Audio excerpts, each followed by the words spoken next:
3 రోజుల పాటు ఈ వర్క్షాప్ జరుగుతుంది. ఇందులో ప్రధానంగా ప్రజాప్రతినిధుల నాయకత్వ లక్షణాలు మెరుగుపరుచుకునే విషయంలో సలహాలు, సూచనలు అందించబోతున్నారు.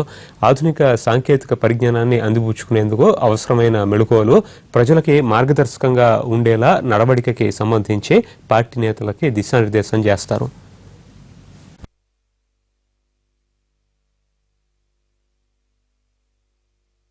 మనం ఆమోదం తెలియజేశామంటే ఇప్పటికి 2 సంవత్సరాల 3 నెలలు అయింది.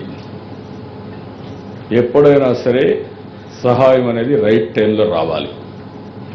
అంతకాకుండా మనకు అవసరం తీరిపోయిన తర్వాత, కష్టాలు అనుభవించిన తర్వాత, మనం గుండెలు దుక్కున్న తర్వాత ఒకవేళ ఆదాయం వచ్చినా, డబ్బులు ఇచ్చినా, సహాయం చేసినా అది మనకు సరైన సమయంలో ఉపయోగపడదు. రెండోది, ఇప్పుడు కానీ మనం కానీ కరెక్ట్గా నిలదొక్కోగలిగితే భవిష్యత్తులో కూడా మన రాష్ట్రాన్ని ముందు చేసే పరిస్థితి వస్తుంది.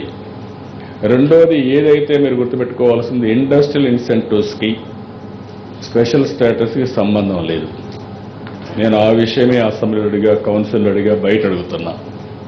ఏ రూల్ కింద ఉందో చెప్పండి. రూల్స్ కింద లేకుండా ఏది చేయలేదు. ఈరోజు ఇండస్ట్రియల్ ఇన్సెంటివ్స్ రాయలసీమలో 4 జిల్లాలకు, ఉత్తరాంధ్రలో 3 జిల్లాలకు ఇచ్చారు. ఇంకో పక్క తెలంగాణలో బ్యాక్వర్డ్ ఏరియాస్ ఎక్కువ ఉన్నాయి కాబట్టి అక్కడ కూడా ఎక్సెప్ట్ హైదరాబాద్ తప్ప అక్కడవన్నీ ఇచ్చారు. ఈరోజు ఏవైతే స్పెషల్ స్టేటస్ ఉండే రాష్ట్రాలకు కూడా ఈ ఇండస్ట్రియల్ ఇన్సెంటివ్స్ తీసేశారు. వాళ్ళు కూడా ప్రత్యేకంగా ఇవ్వడం లేదు. ఇప్పుడు జీఎస్టీ కూడా వచ్చింది కాబట్టి ఆ జీఎస్టీలో మెర్జ్ చేసే పరిస్థితి వచ్చింది. అంటే ఇక్కడ మనం గుర్తుపెట్టుకోవాల్సింది, పదే ఇండస్ట్రియల్ ఇన్సెంటివ్స్ వస్తాయి, పెద్ద ఎత్తున ఇండస్ట్రీస్ వస్తాయి, ఇంకా ఏమాత్రం ఇబ్బంది ఉండదు. లేకుంటే హిమాచల్ ప్రదేశ్ అయితే ఈరోజు బ్రహ్మాండంగా అభివృద్ధి అయిపోయింది. లేకపోతే కొంతమంది ఇండస్ట్రీస్లు అంతా తెలుగుదేశంలో ఉండేవాళ్ళు కూడా అక్కడ పోయి ఇండస్ట్రీస్ పెడుతున్నారు. కాబట్టి ఇవన్నీ ఎందుకు జరుగుతున్నాయని అవతల వాళ్ళు మాట్లాడినప్పుడు మీరు కూడా సబ్జెక్ట్ని అర్థం చేసుకొని ఎక్కడికక్కడ మనం చెప్పాల్సిన అవసరం ఉంది. అప్పుడే ప్రజల్లో కూడా ఒక క్లారిటీ వస్తుంది. ఇటీవల కాలంలో దీనిపైన నేను పదే మాట్లాడడం, కేంద్రం కూడా వివరణలు ఇవ్వడం వల్ల కొంతవరకు సమాచారం వెళ్ళింది. కానీ మనం దీన్ని సమర్థవంతంగా ఎప్పటికప్పుడు చెప్పాల్సిన అవసరం ఉంది.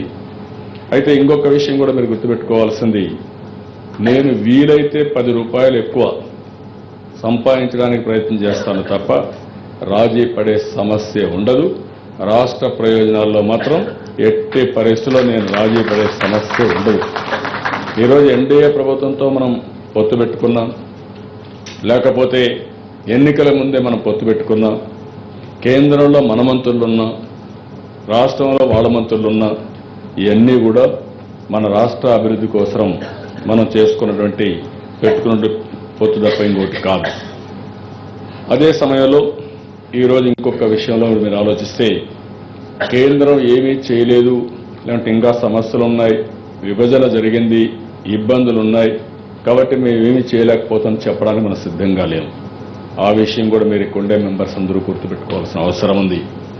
ఈరోజు ప్రభుత్వం ఆలోచించే విధానం మీరు చూసినప్పుడు మనం వినూత్నంగా ఆలోచిస్తున్నాం, అవుట్ ఆఫ్ బాక్స్ థింకింగ్ పెట్టుకున్నాం.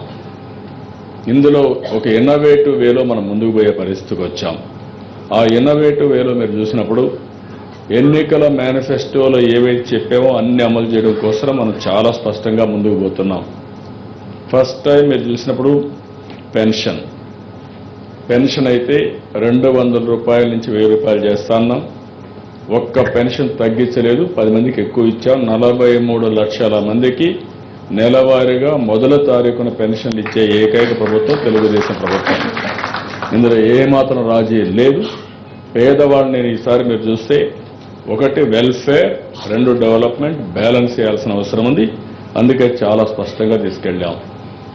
ఇంకొక పక్క ఫుడ్ సెక్యూరిటీ కింద 5 కేజీల బియ్యం, రూపాయి కేజీ బియ్యం ఇస్తున్నాం. అందులో కూడా ఈ పాస్ పెట్టాం. ఎక్కడ కూడా ఇబ్బంది లేకుండా ఈ పాస్ ద్వారా ఎవరు ఎప్పుడు తీసుకున్నారో, ఏ టైంలో తీసుకున్నారో అవన్నీ కూడా చెప్పి మొత్తం కూడా మనం ఇచ్చే పరిస్థితికి వచ్చాం. ఇది కూడా చాలా పగడ్బందీగా పర్ఫెక్ట్గా జరుగుతూ ఉంది.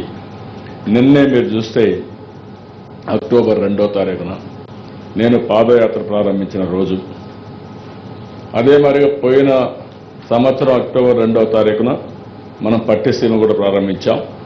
ఈసారి